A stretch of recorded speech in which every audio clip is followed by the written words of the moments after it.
as the first among patriots, and tucked along a hillside in the town of Brookneal, you'll find a beautiful place that overlooks the Stanton River Valley. And that place is the last home and burial place of Patrick Henry.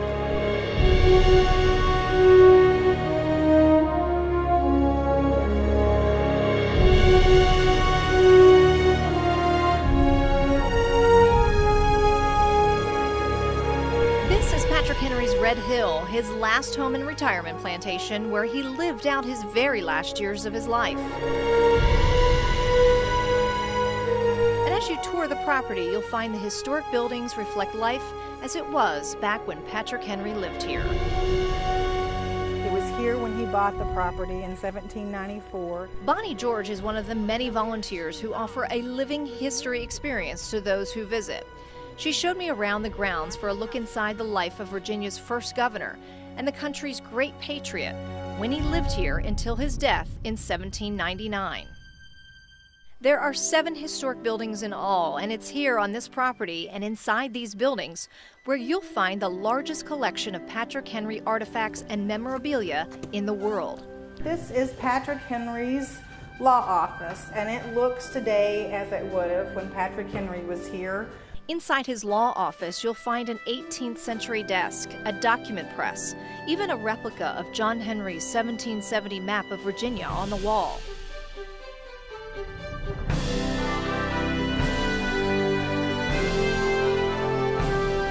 You can also tour the inside of the plantation home nearby. Inside, you find it has been reconstructed to reflect the simple 1.5-story home that housed between 9 and 11 of his family members. Visitors can also watch and participate in several activities as the volunteers demonstrate 18th century living. Volunteers like Bill Rowland, who showed me how tools were made and repaired back in Henry's time. What are you making?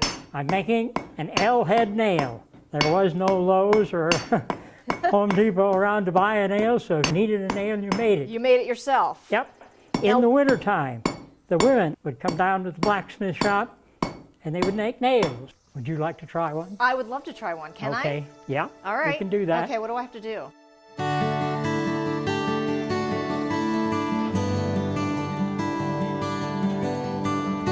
There's 1100 degrees.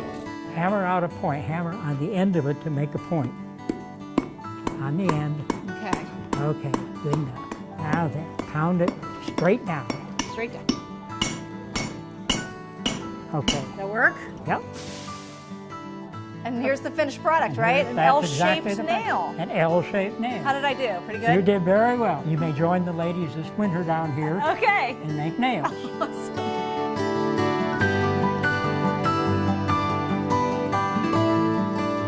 The slave cabin was once home to Harrison and Millie, a coachman and cook for the Henry family. And what happens in here? All right, we're making our clothing in here.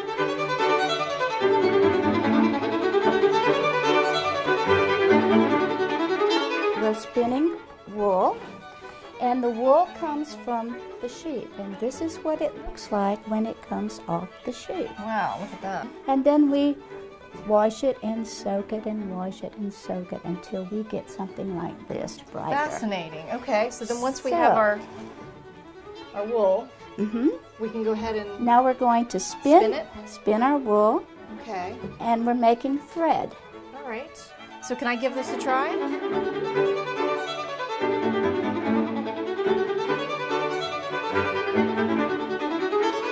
See, I got a lot of twists. Okay. Slide the hand. Okay. Now pinch it. Pinch it down here where it's twisted with your right hand. Yeah. Pull this. Now pinch it again. Okay. And then pull. That back. So it's a bunch of pinching and pulling. Mine isn't the best, but then basically what we would do is we'd take this and we'd go over to the loom. Is that right? As soon as the bobbin is full. Okay.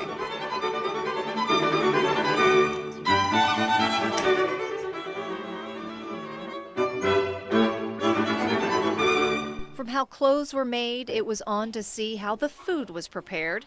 The kitchen is complete with an open hearth to show how the cooking was done, often in a Dutch oven, and hot coals. One of the main reasons it was always built separately from the home. And the most important thing is to build a fire And fire is, in the tending of the fire and doing the coals and everything else are critical in the process of being successful in open hearth cooking.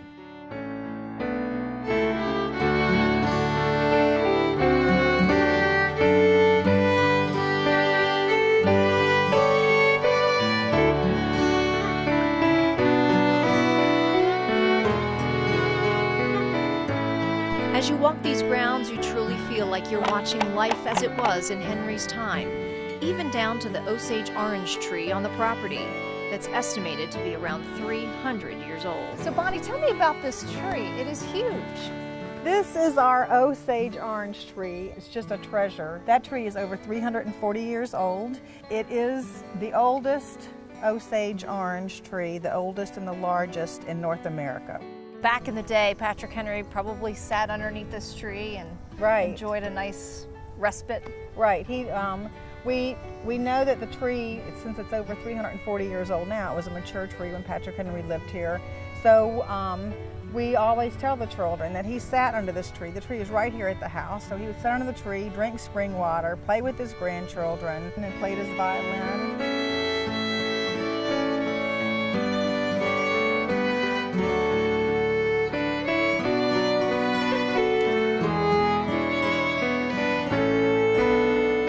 My final stop was a visit to the burial site of Patrick Henry and his second wife, Dorothea. All here preserved and maintained to educate and enrich those who visit, and it's all just a day's drive away.